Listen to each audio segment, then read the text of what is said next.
ఆయన అందరూ భజన మేడం అనుకోవచ్చు, ఎలా అన్నా అనుకోవచ్చు. కాకపోతే ఆ సిద్ధమంగళ స్తోత్రం, దత్తస్తవం అన్న ఆ తీపిదనంలోకి దిగిపోయిన వాళ్ళకి మాత్రం నిజంగా అదొక పిచ్చిలాగే ఉంటుంది. నిజంగా ఎలా అంటే ఆ తన్మయం ఒక పిచ్చిలాగే ఉంటుంది. ఆ స్వామిని ప్రేమించడం స్టార్ట్ చేసిన తర్వాత, ఆ స్వామి గురించి మొత్తం మనం తెలుసుకుంటున్న తర్వాత అణు, నిమిషం ప్రతి అడుక్కి కూడా స్వామి మనకు అద్భుతంగా ప్రతీది తెలియచేస్తూనే ఉంటారు నిజంగా.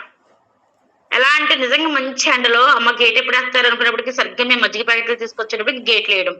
అటువైపేమో సంధ్య వాళ్ళు ఉండిపోవడం, ఇటువైపేమో మేము ఉండిపోవడం. గబగబా సంచులు డివైడ్ చేసేసుకోవడం. అక్కడ ఆళ్ళు, ఇక్కడ మేము ఎండల్లో పరిగెట్టేసి పంచిపెట్టేసుకోవడం. చూసారు కదా వీడియో. ఉమ ఏంటి, సంజయ్ ఏంటి, అరుణమ్మ ఏంటి ఎలా ఎండల్లో పరిగెట్టారో పాపం. పరిగెట్టి ఇచ్చారు. తర్వాత నెక్స్ట్ మంత్ కూడా మనం ఇలాగే ఇద్దాం ఆంటీ, వాళ్ళు తాగేది చూస్తా ఉంటే ఎంత ఆనందం అనిపించిందో అన్నారు. చాలా సంతోషం అమ్మ, కంపల్సరీ చేద్దాం అనుకున్నాము. పాపం అరుణమ్మని, మణమ్మ అయితే బండి లేదని బాధపడ్డారంట. అయ్యో మనకు బండిలు లేవే, బండిని ఎందుకు నేర్చుకోలేదని. ఇలాంటివన్నీ మిస్ అయిపోతున్నాము, నెక్స్ట్ మంత్ సేవకు అస్సలు మనం మిస్ అవ్వకూడదు అని పాపం మణమ్మ బాధపడిందంట అరుణమ్మతోటి.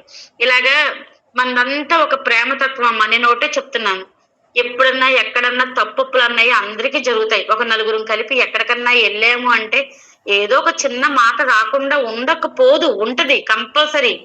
కాకపోతే ఎప్పుడు నేనే మాట అనాలి, నన్ను ఎవ్వరు అనకూడదు అన్న తత్వం ఉంది చూడండి. అవి ముందు వదిలేసుకోండి ఎవరైనా సరే. ఏదైనా చిన్న విషయం జరిగిందనుకోండి, అది ఫోన్ కాల్స్ చేసి చెప్పుకోవడం, మళ్ళీ అనవసరంగా ఈ పిచ్చ లోకంలో పడిపోయి పిచ్చ మాటలు మాట్లాడుకోవడం. తప్పు ఎవరిదైనా సరే, తప్పు ఎవరిదనేది ఎవరి అంతరాత్మకు వాళ్ళకి తెలుస్తుంది. అయినా సరే ఎదుటి వాళ్ళలో తప్పులు ఎత్తి చూపించుకోవడం, అలాంటి చెత్త అంతా ముందు తీసి పడేయండి అమ్మా, బయట పడేయండి. ఒక మాటను సాగదీసుకుంటూ గంటలు ఫోన్లు మాట్లాడుకోవడం, ఆ చెత్త ఉందో చూడండి, ఆ చెత్త ఉన్న చోటకి స్వామి రాడు, చేరడు. ప్రతి కుటుంబంలోనూ ప్రతి మనిషికి రకరకాల వ్యాధులు, రకరకాల బాధలు, చచ్చిపోతున్నాం. అసలు నిజంగా చెప్పాలంటే మనిషి జీవితం గడవాలంటే, రోజు గడవాలంటే ఎంత బాధ అనిపిస్తుందో తెలుసా. మా నెలల్లో మగవాళ్ళు బయటకు వెళ్తున్నారు, మంచి ఎండలు ఎలా పడితే అలా ఉన్నాయి. వాళ్ళు క్షేమంగా వెళ్ళి క్షేమంగా వచ్చేలా చూడమని చెప్పి అనుక్షణం ప్రతి సెకను స్వామిని వేడుకోండి. ముందు అది మనకు కావాల్సింది.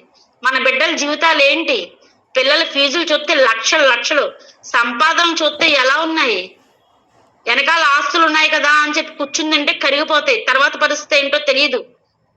వాటి గురించి ఆలోచించుకోవడాలు మానేశారు.